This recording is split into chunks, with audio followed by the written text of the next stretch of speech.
Welcome to a conversation on meaningful family engagement from clinical care to health policy. We'll give people another minute to join, and then we'll begin in about 1 to 2 minutes.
All right, good morning or good afternoon, depending on where you are.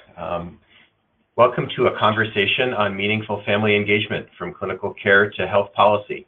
My name is Chris Stilla. I'm a pediatrician. I do primary care as well as complex care for kids with complex needs at the University of Colorado and Children's Hospital, Colorado. I've done some research and practice improvement work related to systems of care for kids with special needs, especially improving how systems of care communicate with one another. Next slide. Today's discussion features one of the articles from the March 2018 of a issue of a pediatrics supplement that I was very lucky to be able to co-edit with Rishi Agrawal and work with all of the investigators and authors on today's call, as well as a lot of others from around the country. The title of the supplement was called Building Systems That Work for Children with Complex Healthcare Needs. And it was generously funded, the meeting as well as the supplement, by the Lucille Packard Foundation for Children's Health in December of 2015. It doesn't seem like that long ago. The articles feature writing from leading healthcare providers, family representatives, advocates, policymakers, and researchers. And we hope the articles will help to clarify sort of the state of what goes on right now, as well as a path toward improvement in the future about some difficult systemic issues and challenges affecting healthcare for children with complex needs, and point the way toward how to resolve them. Today's conversation is hosted by the Lucille Packard Foundation for Children's Health, and you can access all of the articles in this series and stay up to date on future conversations, which is very actively changing and well-moderated discussion, by visiting the website lpfch.org/AAP supplement. Next slide. Just a couple of housekeeping items before we begin in earnest. We want this to be a lively discussion. Definitely ask questions. You can enter your questions during the presentations in the GoToWebinar chat box. And if it's anything like some of the previous webinars, there may be too many questions for us to be able to answer during the session, but we will definitely take notes and have answers afterwards to as many more as we can. Thank you very much to those who submitted questions ahead of time. That was very helpful. All attendees will be muted for the duration of the webinar, and afterwards a recording of the webinar and the slides will be posted on the Foundation website, lpfch.org, and shared with all registrants by email. I'll introduce our speakers. Our first speaker will be Rylan Rogers. Rylan is the Director of Public Policy at the Association of University Centers on Disabilities. She's the lead author of Families of Children with Medical Complexity, A View from the Front Lines, which is the article on which today's webinar is based. She will begin by reviewing the article's key content and discuss ways to strengthen family engagement. Joining us today also are two great experts in the field. I'd like to welcome Dr. Rich Antonelli, who is Assistant Professor of Pediatrics at Harvard Medical School and the Medical Director of Integrated Care at Boston Children's Hospital. As well as Dr. Ruth Snide, a real pioneer in the field of children with special healthcare needs research. Ruth is Professor of Pediatrics at the Albert Einstein College of Medicine and the Children's Hospital at Montefiore. So welcome to you all, and we will start off the conversation with a little bit of a discussion and a few words from Rylan Rogers. So Rylan, feel free to take it away. Excellent, thank you. As was mentioned, it was my great pleasure and honor to be a co-author of this article. It was an exciting opportunity to think about these issues with other family leaders in the field, and it was, you know, as you can see from the screen, diverse voices that really are some of the giants from this perspective. I think it's valuable to call out why these voices were so meaningful in the conversation. When I think about the women in this picture, I think about the countless hours we've spent collectively in waiting rooms, the nights we've spent at the bedside at hospitals, the healthcare decision-making that we have sorted through, and the real challenges and battles we fought around financing and access from our lived experience as parents. Additionally, these women really represent leaders in the healthcare field, and particularly in the field of pediatrics and children with medical complexity and disabilities. Amongst us are investigators, advocates, financing, and system experts. I take a minute to sing everyone's praises because it really reflects the richness of family leaders throughout the country.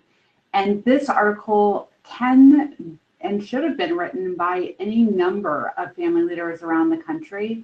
And in every community, experts at this level exist who bring both passionate lived experience and then professional skills that they either brought prior to their role as parents or have developed via the role as parent leaders. It's a really nice reminder to think differently about who we're partnering with and their role as professionals in the field as well. Next slide. So this article was a real opportunity to think about children with medical complexities, the issues that families are seeing, and what to do to move forward. One piece that we spent a fair amount of time on was the definition. Not that we believe there was a value in redefining the definition, but really calling out the challenges and realities that definitions have.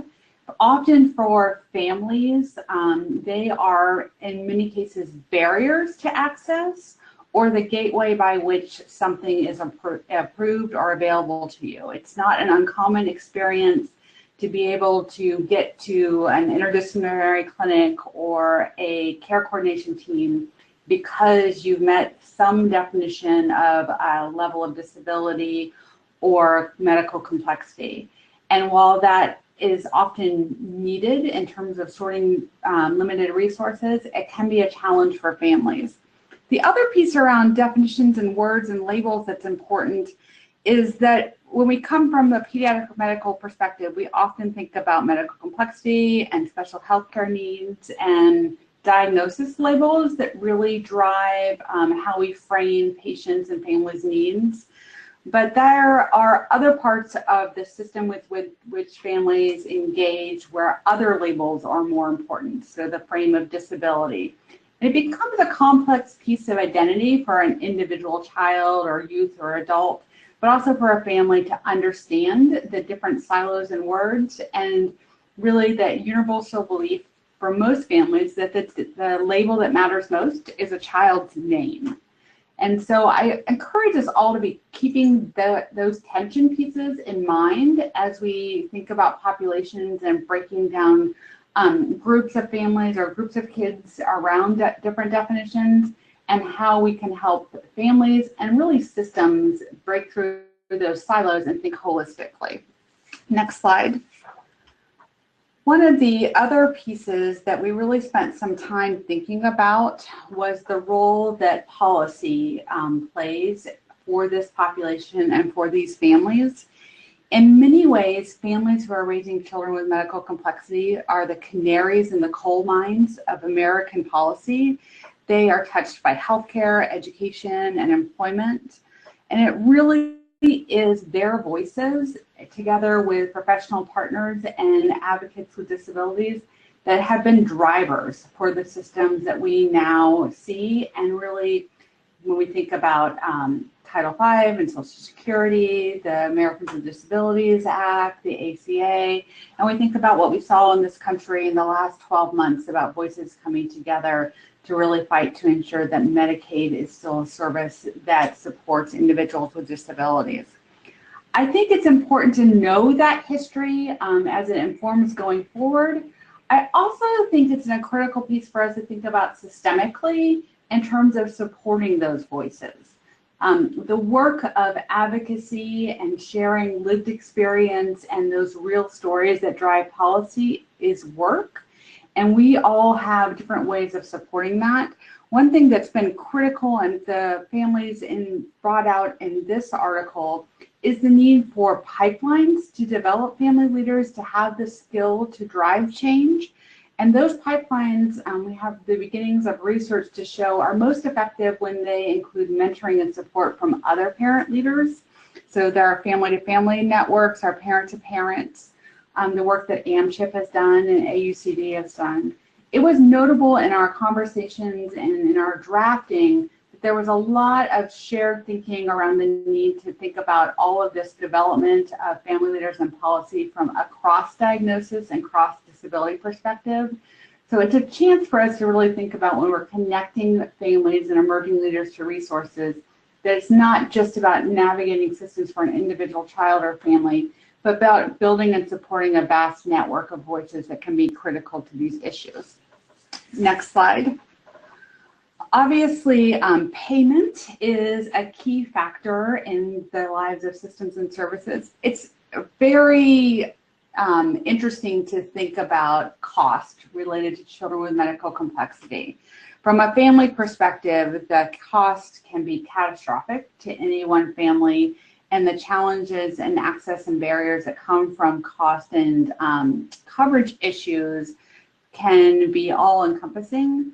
When you look at our larger healthcare system, pediatrics as a cost share and children with special healthcare needs as a subset of pediatrics are often referred to as decimal dust. So it's a really small part of our overall cost experience in America. And there's some sort of pluses and minuses to that in terms of the opportunity to really invest in a small way to make significant changes is a wonderful thing about the relative small cost of pediatrics. The sort of negative that we have to consider at all times is that because it is such a small portion of our overall healthcare spending, we don't get the attention that we need. I think the other piece that we think about in terms of cost that's important is in terms of barriers. And sometimes the cost and payment creates barriers around access. So as we've seen a shift to managed care, and so it becomes a barrier in terms of whose payment is accepted for which networks. And then we would be remiss if we didn't think about costs and barriers as it relates to transportation. Particularly in rural parts of America, and really in urban parts without adequate public transportation, just getting to the care that families need has such an additional cost and challenge. Next slide. So we've spent a lot of time really thinking about the issues moving forward and where we are and what we can do. One thing that's really important from a family perspective to hold in this conversation is the reality that lives of children with medical complexity and their families are only really a relatively small part about medical care. And instead, it's largely about school and communities and developmental disability services and employment and growing up, the work of transition to adulthood. And so thinking about that frame and how we can use our system change around care for families and children to really think holistically about where they spend their lives and what is the work of growing up is important. The other thing that's so helpful to hold in all of these conversations are issues around language and culture and how those complexities change how any one family would identify their needs and understand how to navigate or make priority areas around what outcomes interest them. When I think about language and culture, I think we all hold a piece about racial and ethnic diversity and multiple languages. Another piece that's important to hold in that space is the understanding of the variety of literacy levels in America and socioeconomic levels and how that impacts cultural as well. So it's a piece that we think about. And then it's critical to frame all of this around self-management and thinking about who the self is in self-management. In the life course of a child and a family, a young child, the self-management responsibilities for medical complexity often fall to a parent and guardian, but the work of growing up means that transition to self-management to that of the youth and then young adult. And what are the roles of our healthcare systems and providers and networks to really build that process into all parts of our system? We think about it often in terms of beginning with the end in mind. So launching young adults with medical complexity requires that they have been working on building those skills right along with their families and really the systems that serve them from the very beginning. Next slide, please. So we really wanted to think about what were sort of the next steps and the key places that we could ask and encourage us to think collectively about moving forward. And a couple of themes emerged. One that we talked about is the critical role of families as integrated partners in moving systems at all levels and policy at all levels forward. So thinking about individual, community, and then national and really international policy moving forward. Another piece is really exploring how we resolve and attend to the cost and barriers to service issues and thinking about that across diagnosis and disabilities and types. And the final is really thinking about where the magic is and where it isn't. So often families reflect that new ideas or old ideas are reframed in new ways as the magical ingredient to making systems and services work.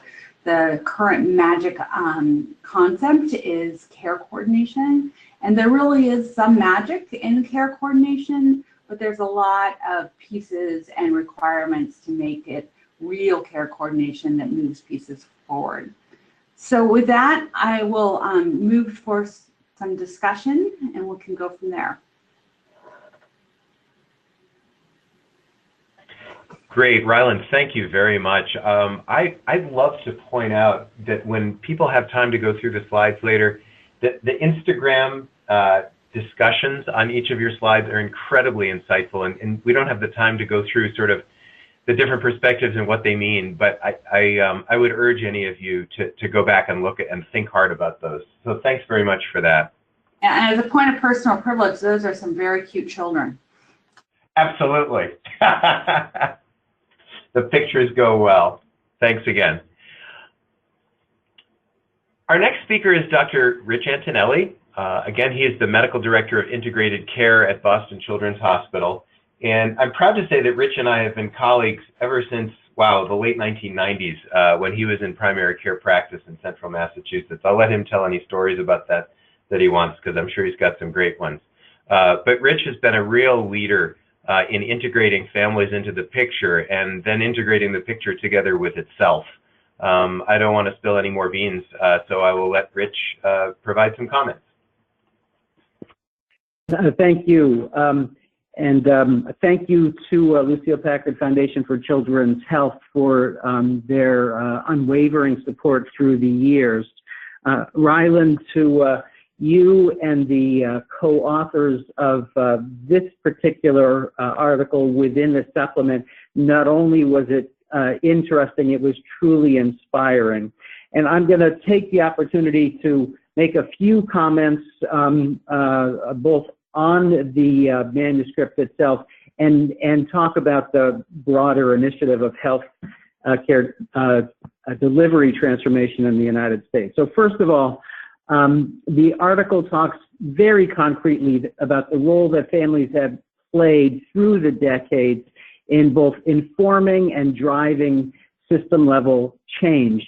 And we need to build on that. The notion of including families just so that we can check a box on some protocol is really ill-conceived.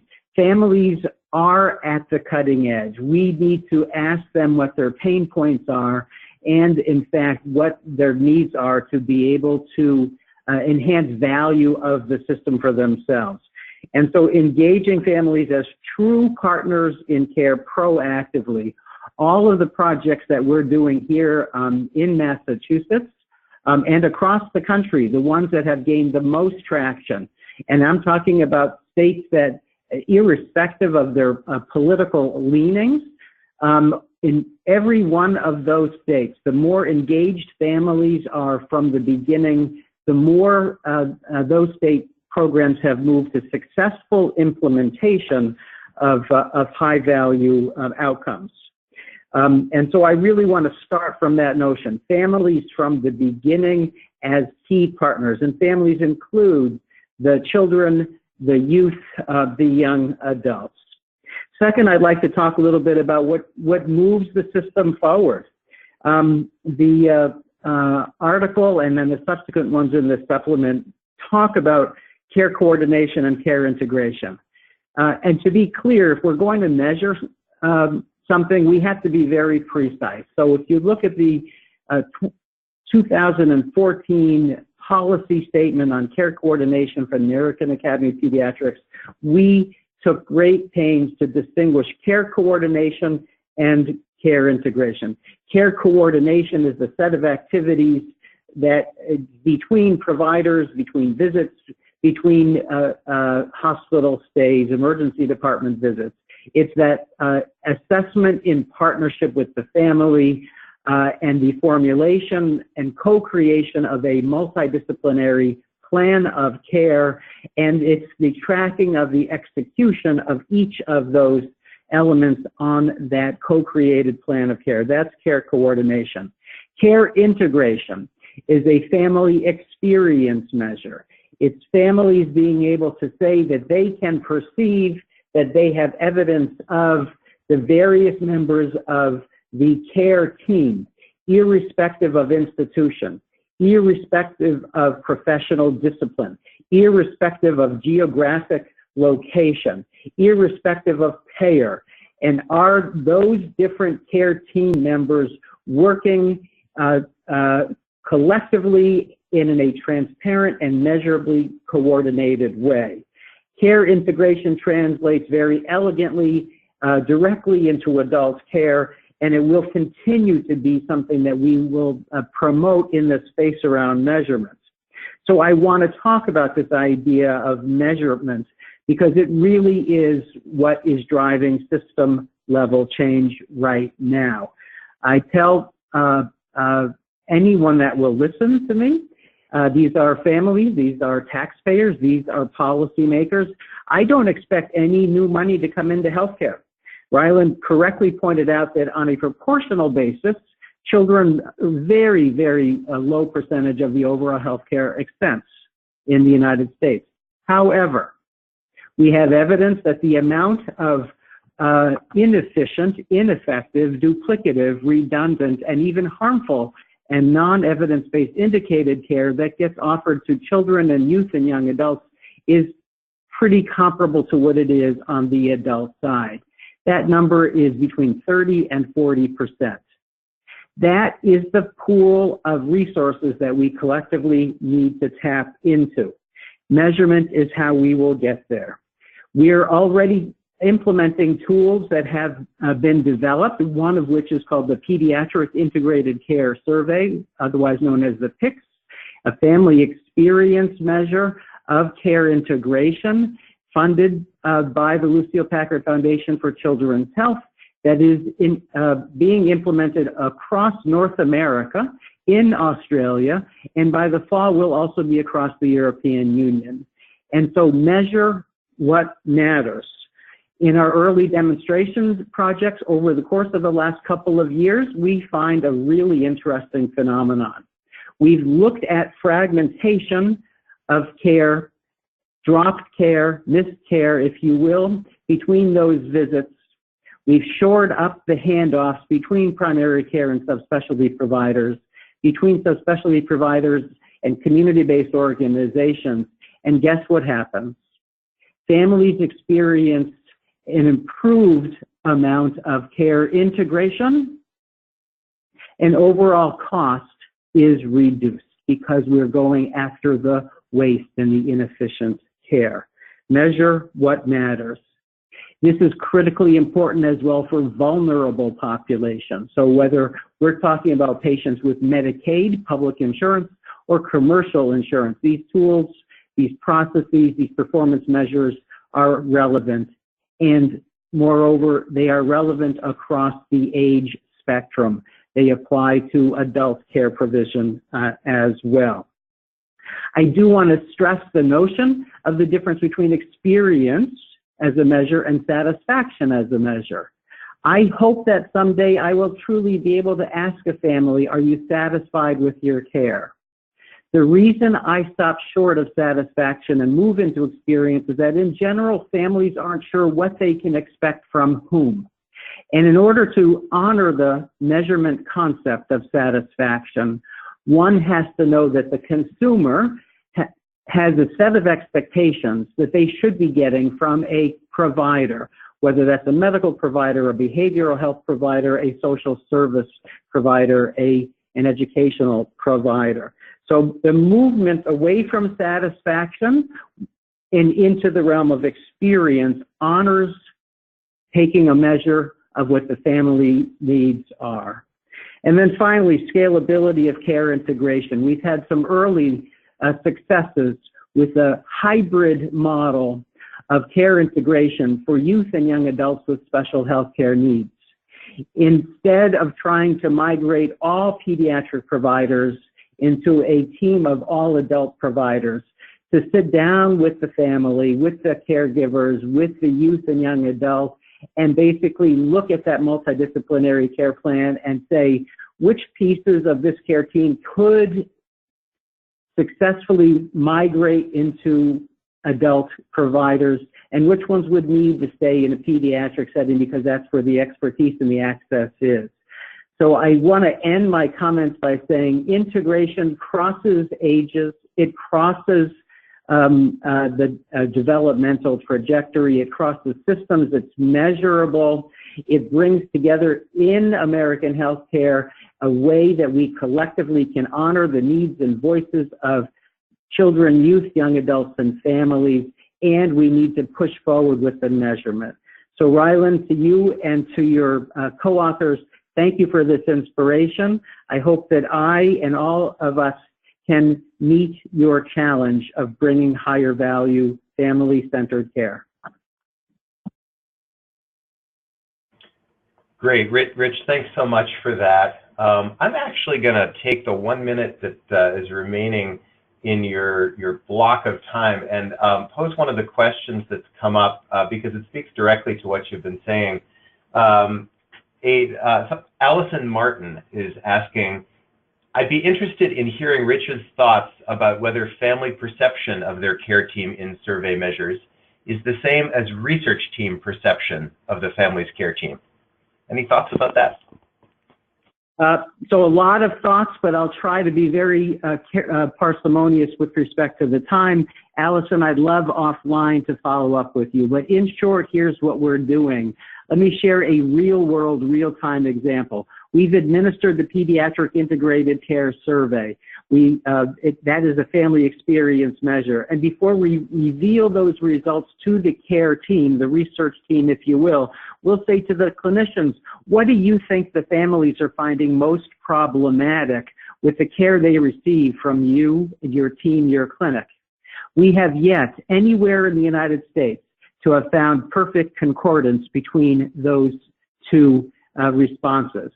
So yes, we should continue to measure the way care is delivered from the system side, the research side, if you will, but we're finding that the gravitas that's associated with the authentic experience of the family is not only a complement to the clinical team, but in every case, Chris, the clinical team has redefined their prioritization for their interventions on the quality improvement side based on what the family said from the beginning. That's really powerful. I hope care teams around the country are as responsive as the care teams that you've worked with. They sound like a great bunch. All right. Well, now we will transition to the next discussant, Dr. Ruth Snide, who is a professor in the Department of Pediatrics at Albert Einstein College of Medicine. Again, Ruth is a real pioneer in our thinking about children with special health care needs and children with medical complexity from a systems perspective. And I'm anxious to hear what you have to say. Ruth, why don't you take it away? Thank you so much, Chris, for that introduction. I want to thank the Packard Foundation for this really wonderful supplement, and I want to kind of stress that when I started in this field, the common belief was that nobody ever did 2 studies on children with chronic conditions or medical complexity because they got discouraged after the first one. And I'm really happy to see that there's such a body of work that is so excellent, and that there's such a community now really engaged with the care of these youngsters. But I want to take off first actually from Allison's question, because I think it raises an important issue, not just about outcomes, but even about diagnosis or condition. And one of the frameworks that we always consider, and I think the framework of medical complexity, is one that really speaks to the clinician's notions of what is really serious, what is really demanding. And one of the things that's come out of our research is that families' perception of what is a serious or potentially catastrophic problem in their child is not directly correlated with what clinicians think. And I think just as in looking at outcomes, we need to look at everybody's perspective, even in classifying who does and doesn't fit the diagnosis or the categorization. We need to be cognizant of the fact that for some families, even what we would consider to be fairly less serious chronic conditions are often big deals. And I think part of that relates to something that is in one of the other papers in this series, where Lozano and Houter talk about the self-management, and they point out the importance of considering not just the medical complexity, but also the social complexity of the family in which this child is going to live. And I think we really need to consider both those as very complicated and very much interactive as we're thinking about how we take care of these children.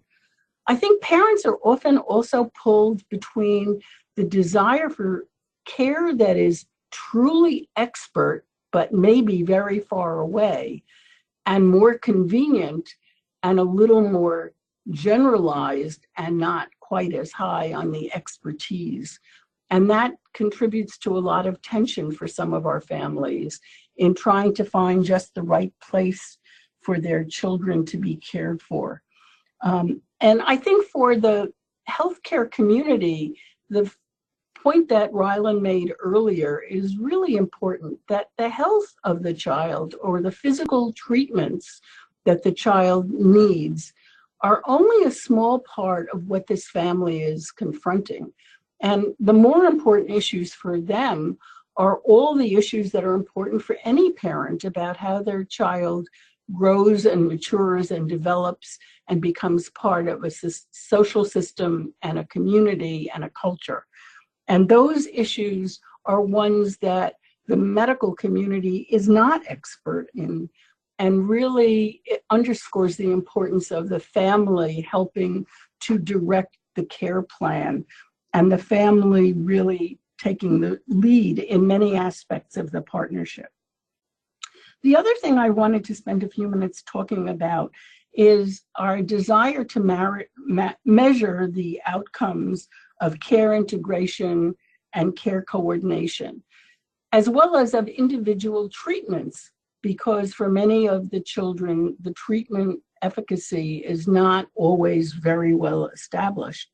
And I thought it might be of interest to this group to become aware of the fact that the National Academies of Science, Engineering, and Medicine have just completed a study that was released last month on opportunities for improving programs and services for children with disabilities. And I was privileged to serve on that committee. And I think it is a very important report, not just for its recommendations about things we should and can do in the future, but also because it really deals with how complex a problem it is to evaluate the care we are giving. Because most of the children receive multiple services that change over time as they grow and develop, and also as their needs change. So linking what is efficacious is often very difficult because we can't isolate it from all the other components of things that are happening in both a positive and negative sense for the child. So it's very hard to link care and outcomes in a very clear and decisive measure. And often we're dealing with kind of one-of-a-kind situations, and there is no perfect match for it. So even in doing randomized controlled trials, as we've tried to do now for many years, it is very complicated to be 100% convinced by the outcomes.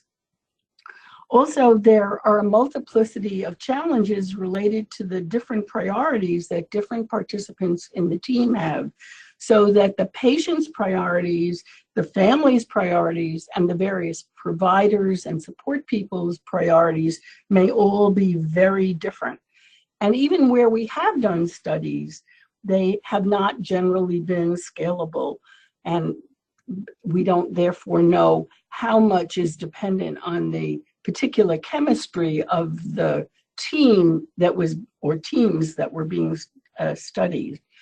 I think also that when I look at the attempts to look at outcomes in this supplement, that we are a little bit suffering from looking at what is current and not always what is past.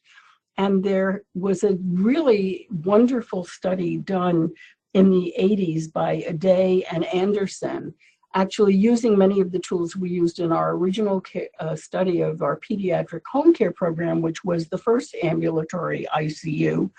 And that study that was published both as a book and in several peer-reviewed articles really was able to look very systematically at taking care of children with tracheostomies in home settings in 3 different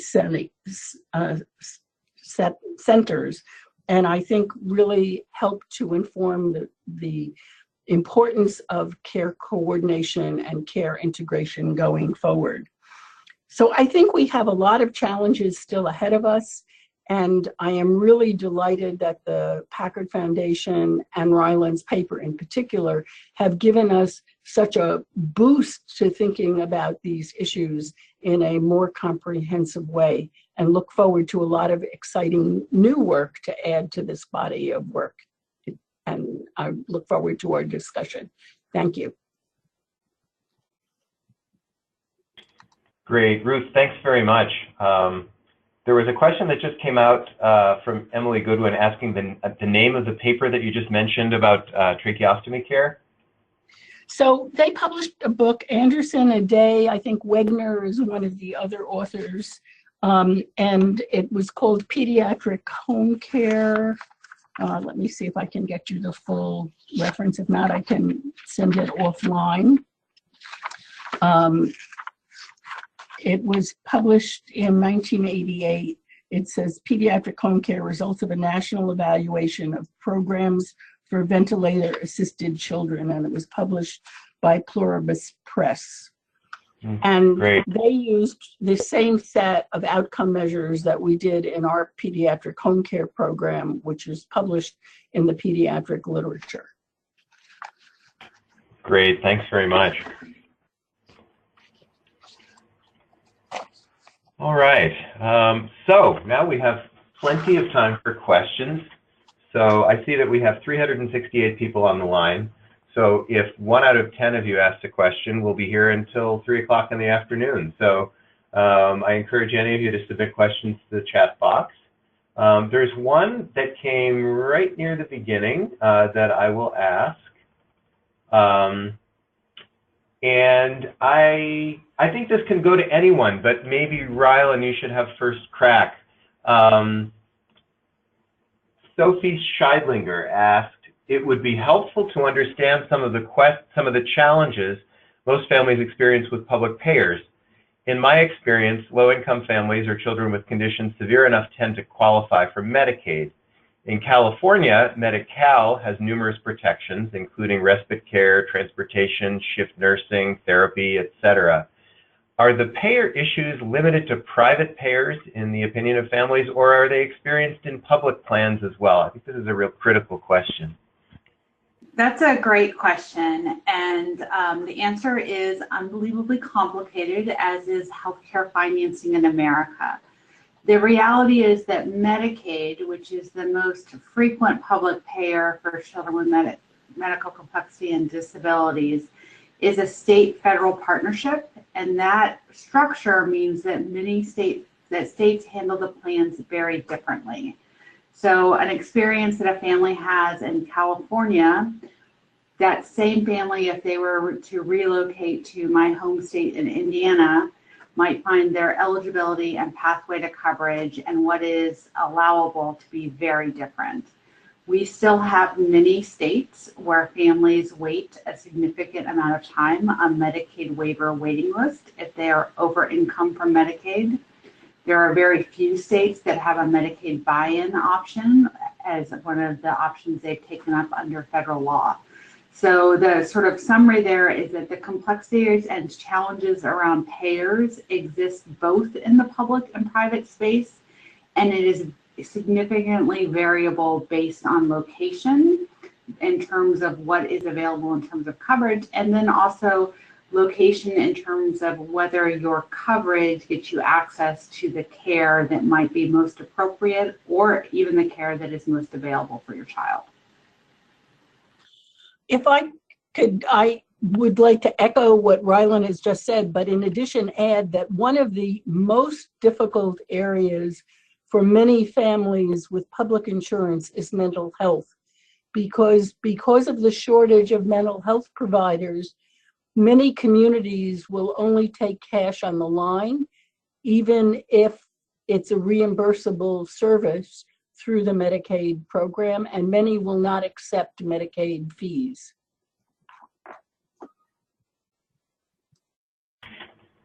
Thanks, Ruth, and I'll just add my own experience as a caregiver and as well as a parent of kids with special health care needs. Sometimes it depends on what state you're in, but it's almost gotten to the point with many payers that Medicaid is somewhat of a gold standard, amazingly enough, for some areas, and that commercial payers are feeling more and more pressure, and it's hard to deal with. So absolutely, it's an issue, and so I think we need to really start to invent cross-payer solutions to some of the major issues, whether it's care coordination, whether we can lead that to integrated care or other things. Chris, this is Rich, I'd like to jump in on this.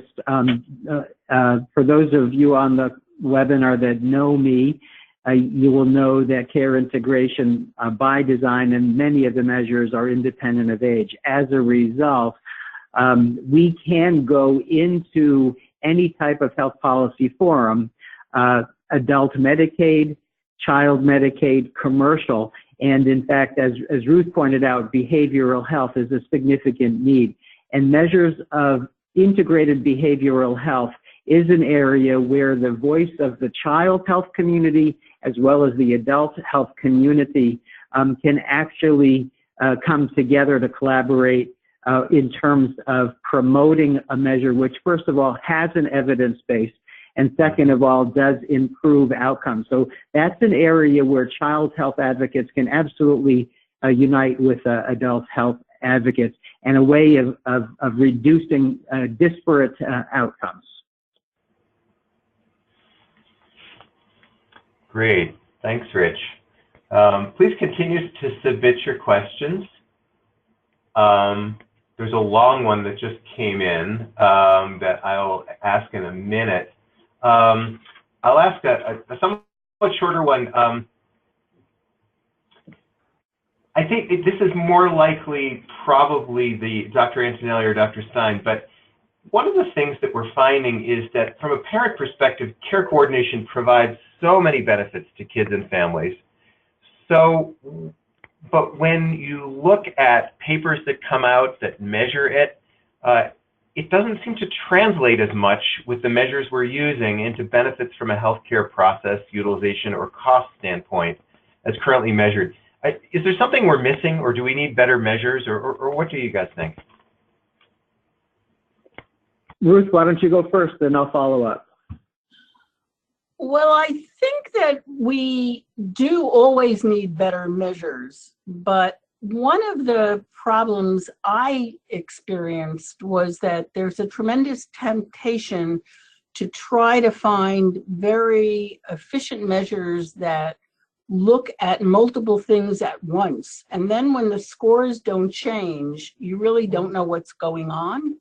And so I tend, at least from a research perspective, to be a splitter rather than a lumper, so that you can try to dissect the different domains and how they're impacted differentially by the activity that you're trying to assess. Yeah, and I guess I'd like to jump in as well.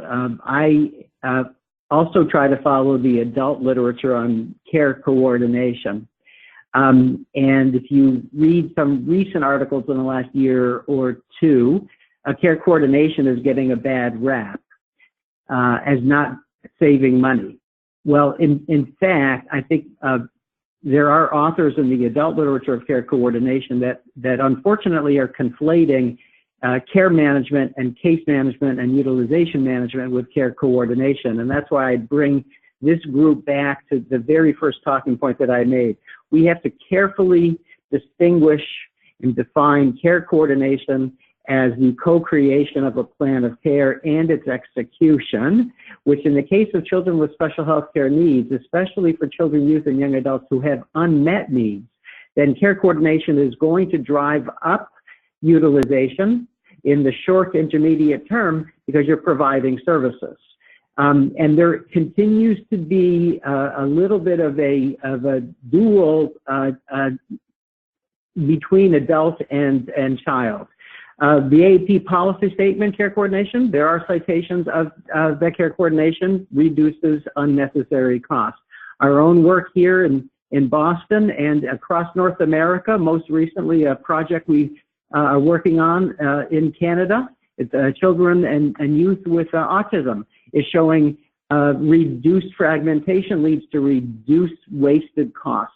So be mindful what you're measuring and how you are measuring care coordination. This is Rylan, and I wanted to jump in and echo sort of a point Rich made earlier that matches. In my former life, I had the opportunity to do some research around care coordination. And one thing that was striking was really related to Rich's point about quality. And with good care coordination, you do see that increase in terms of access of services. And you also see a little bit of a shift in how families view what's possible and what would be acceptable. So there's a level of learning around advocacy that may create some sort of diminished scoring because you now know what you didn't know before. in terms of what you're seeking and what kind of outcomes and goals you're having. The other piece really ties to Ruth's point about children and families. Healthcare is a small slice of their life, and some of the outcomes from effective care coordination and perhaps some of the cost outcomes for children with medical complexity might be seen in an education setting. They might be seen in measures of lost wages for families. So you think about economic indicators, lots of different pieces that don't fit so cleanly in the medical box.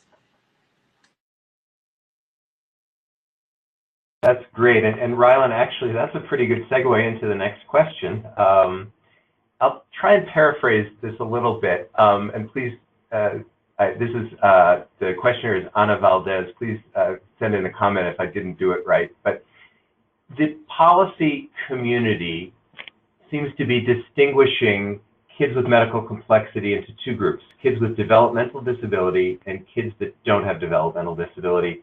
And there appears to be a lot of support for those who fall under the developmental disability umbrella, as opposed to those who don't.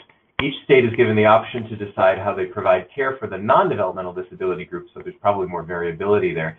Is there a movement toward this being changed, and with kids who don't have developmental disabilities being seen as needing as much support as those that do?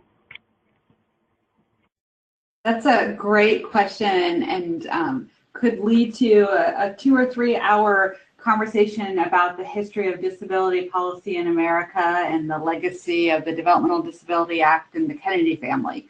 But the summary is that I think the overall trend in a slow, almost sort of glacial pace is to really move beyond these kinds of distinctions and to think about whole systems, whole child, whole family. We know with increasing data points that the reality is that individuals with developmental disabilities often have co-occurring medical complexities. And we know that there are many individuals with medical complexity who do not have intellectual and developmental disabilities. So that sort of knowledge base and understanding of kids and families has grown and helped to shape the reality of moving things in a more integrated way. Some of the history about how systems are divided and how state and federal funding comes for different programs in different buckets continues to create challenges. Ruth so clearly articulated one of the largest challenges is around mental health care, and that is often something that is needed for both individuals with developmental disabilities and with medical complexities, and any combination of the three creates tremendous barriers to care. So that reality actually is helping to shift forward. I think the other thing that is shifting forward is our global understanding of disability and medical needs as part of our communities.